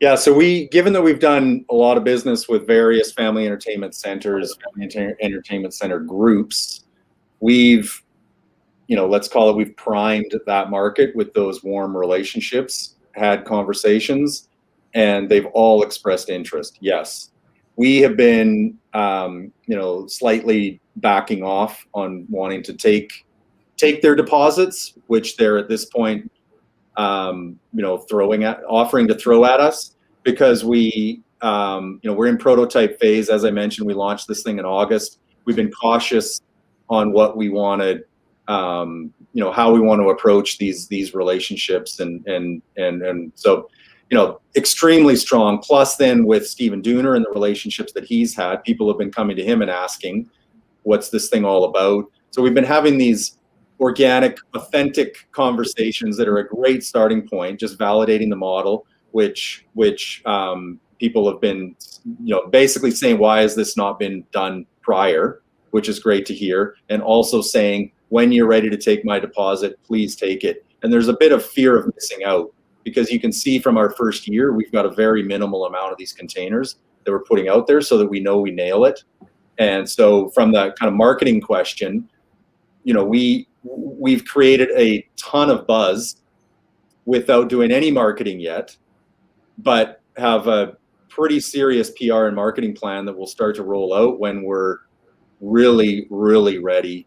And that's imminent. That's 2 weeks from now. But yeah, I love that question, and I'm loving the response that we're getting from the market. Okay, we got a question from Matthew. He's asking, will Immersive eventually have an arsenal of games and experiences to provide customers? Are there already other, also plans, I guess, the uplisting is that's for future. But how big, I guess he's asking, how big is your content library going to be? Yeah, so we're taking an interesting strategy. You mentioned escape rooms and escape games. They're really difficult to put together good and big games, because theming them for the room is difficult. So once we've minimally themed the inside of our container, and it's a universal configuration, so it's not specific to our first game, space, it's limitless. So the first game is space, and the interesting concept that we're taking is that the games will be a little bit of a longer narrative approach. It won't be an on-rails experience, and there'll be multiple missions. So that allows us to take the same platform that we build, the same textured ships and environments and aliens and just add additional missions that give it a much longer lifespan per game.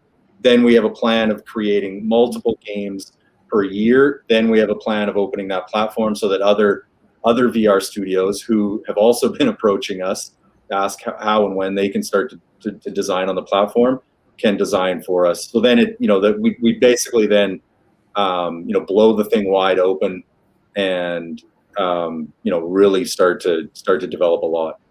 How long does it take to switch over? When you're putting in new content? It's easy. Like someone, and that's actually, I love this question. So that's the vision. So let's say we're at that point, 2022, where we have 3 games available. Someone says, I've heard this space adventure game is unbelievable. Let me play that.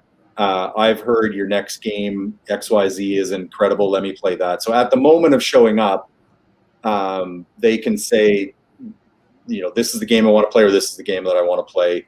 Flip of a switch, that game loads up, and that's the experience that's in there. I mean, it's that simple. There's no reconfiguration of the interior. Where you saw those controls, there's one gunner station. That gunner station could be, controls for the tank, if it was a tank game. So there's nothing physically that gets done. It's literally just a virtual flip of the switch, and the computers start powering that next experience. Okay.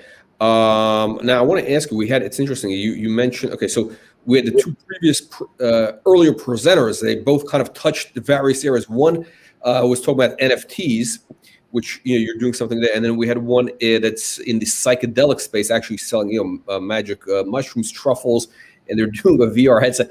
Now, the question is, would you do a psychedelic experience? Because somebody over here was saying music festivals. I'm thinking music. Would you do a psychedelic experience with this, or you want to keep it family friendly? Well, I mean, the beauty of the platform is it's. I mean, I don't know. That's a tough question, but really, I mean, if in the white label model, the branded model, if the festival came to us and said, this is the kind of content that we're going after. We love the platform. It's easy to position inside our area. For sure. Why not? Just, I mean, obviously, haven't thought or considered that. Okay. In terms of so NFTs, what are you doing in the NFT space, or what would this? So that's a good question. I mean, don't have a great answer for it at this point. We're talking through it at this point. One of the concepts that we're going for is, everyone's seen Ready Player One. The Oasis, the whole point of the Oasis was earning tokens and kind of building up your life in that metaverse. So what we're going for is this metaverse concept, where this is literally the closest and best way for you to step into an actual literal metaverse. I mean, obviously the virtual environment, the character, so the avatar character that you can customize and create will give that element of you kind of claiming your space in the metaverse and the Oasis. But earning tokens is one thing where we're playing with that concept that those could be NFTs or the final mission. So as you're solving the mission and you're collecting things to solve why this alien space station has come into our orbit, those things that you're collecting could be NFTs, and that could continue to provide that stickiness and repeat. Like, that's amazing. It wasn't just a virtual button that I got. That was an NFT. That was cool. I have to come back and do the next mission. This is unbelievable. Okay, no, it's very, very interesting. Okay, so in terms of, I guess the real question is, for anybody, is how far and how fast can you scale this? So you're talking about within 3 years you can get to these 100 units. Yeah, generating 60 million. Yeah, so we can do that. We can do that internally. So we've got in Vancouver, we've got our creative team and our game developer, game designers, and we've got the scale to be able to do multiple games annually. We've got then a shop just outside of Vancouver, our fabrication shop and our fabrication team, and that's where we do all the the container, building in all the components within the container. Once we get the first one done, it's a cookie cutter scenario. We stamp out all the wall panels, the consoles, the interactive physical components. They go in. We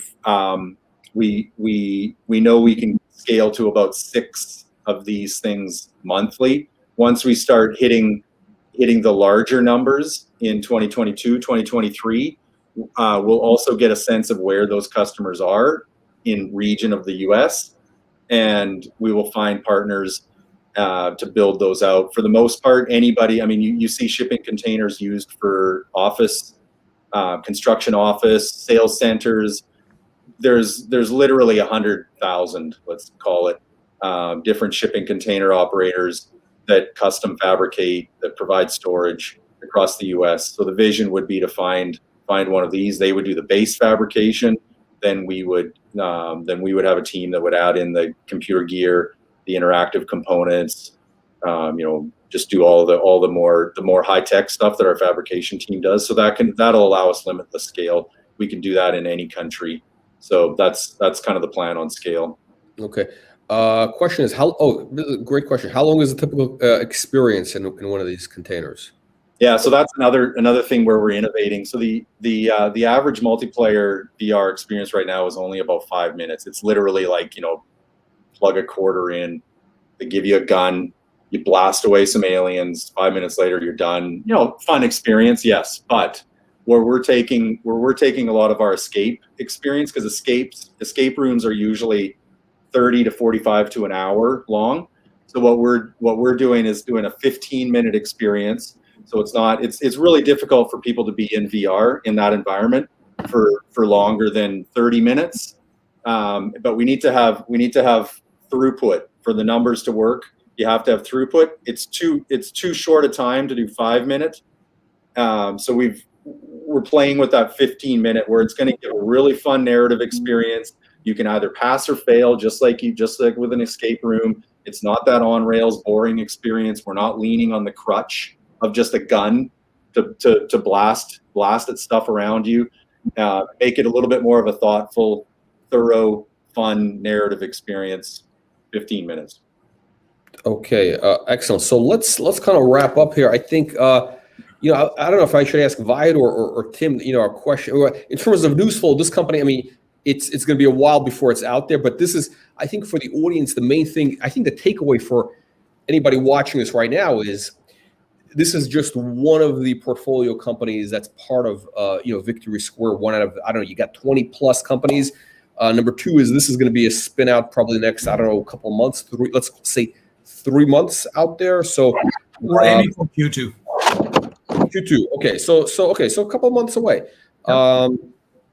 All right. So Vahid, what is the, what would you say what would you say the top reasons why investors should want to consider, investing in immersive tech, in Q2, during the spin out? I think the immersive is not only. You give 2 reasons, and Tim will give 1 reason. Okay. So number one, immersive, there you don't find too many AR VR companies that is actual business with the revenue and the customer base. Immersive is one of those businesses that has been around for past 3 years with a very solid track, with the solid customer base and revenue that is going public. So it has a proven track on what they've done. It's not just an idea. The second part of it is AR VR is going to be one of those industries that is gonna explode. It's gonna get to, as Tim mentioned, it's gonna be a $5 trillion industry. It's the AR VR is the next big thing that we feel is going to be one of the next big thing that you'll see. So if you have the advantage of being one of the very first companies who has those offering with the record track, that will be put you in a great position as far as being as a public traded companies. That's my 2 reasons. Tim? Yeah. So number one reason for investors to want to buy the shares. Yeah, I saw you flash up that 100 bagger. I mean, really, there is not the ground floor opportunity to buy VR right now, and not that that's a good reason to buy. The one reason that I would kind of give is we've got a massively unfair advantage in this space in this location-based entertainment space. In at this point, designing and building and releasing the most innovative attraction out there. We've leapfrogged any one of our competition by years. So that's a massive indication, and from what we're hearing from the market, a massive indication that this is just a really, really exciting thing for them to buy, which means we will scale this thing, which means we will see this revenue, and we're giving you this absolute ground floor opportunity within the VR space. The VR space will explode. Okay, we got a question here. Brian Timmy, okay, so he's saying, I love immersive. I'm personally guessing it'll be the first VST unicorn, meaning this will be a $1 billion valuation. Question, how will you be expanding? Franchising, or will you be setting up locations yourselves? You kind of touched on this earlier. Yeah, that what we learned from the Void. So the Void was a casualty of COVID, but was dying well before that.